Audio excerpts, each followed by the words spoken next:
This is my wall tent. I've done many videos on it. Today, we are going to be replacing the rainfly, that the big giant tarp that goes over it. And what this is, it's a big tarp. It's 20 feet by 30 feet, I believe, that goes over the not only the tent itself, but also the porch section is right here. And one of the reasons we'll be changing it, the rainfly, is this right here. So when I originally got the wall tent, it came with with the opening for the wood stove, and the rainfly also came with a flap that opened up for the wood stove, and it's rather unfortunate because it turned out to be just a weak spot that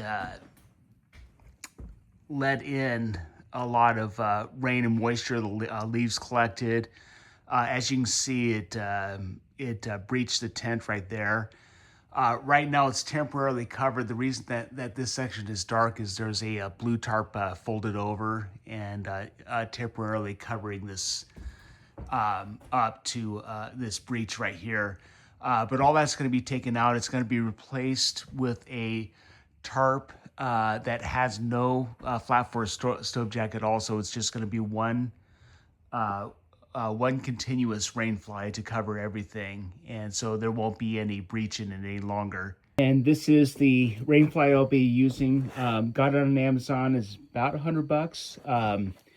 16 mil. So I got the thickest material I could find. When you talk about a rainfly, you really want to get the best and thickest material and highest quality material that you can find, because the purpose of the rainfly is to extend the life of the tent. And so by having a good rainfly, I can at least give this wall tent another 3 years of useful service for the next person who will be owning it.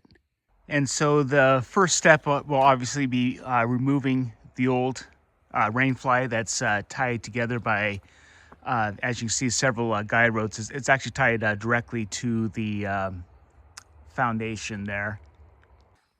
All right, so I disconnected all the guide ropes and pulled the rainfly off. This is what my wall tent looks like without that rainfly. So just the frame in front there. And so I'm going to be going around brushing off all of the any debris or wasp nests that I can find, and getting it ready for the new rainfly to be installed.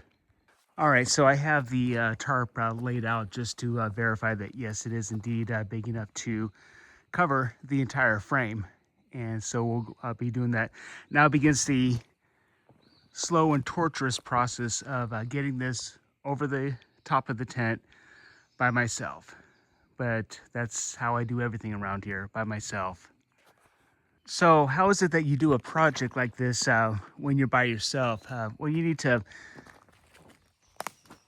just think outside the box here. What I have here is, you see the ratchet straps on this end right here, which I'm pulling over the gables on the over the porch, and that's a little bit easier just because I can get underneath it with a ladder and assist. Right here on the end, what you do is you take a rope, and that's actually a clothesline right there, not a rope, but it'll work.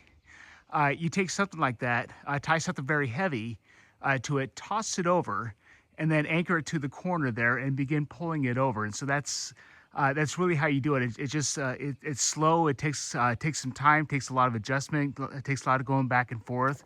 But eventually, this thing is going to get over the top of this wall tent. And as we see here, now after quite a bit of work here, the tarp is resting loosely on the tent, and we're going to get ready to start tying it down. And so the rainfly is on. I haven't completely tied it down yet, but that's a project in itself, and I can go ahead and end the video right here.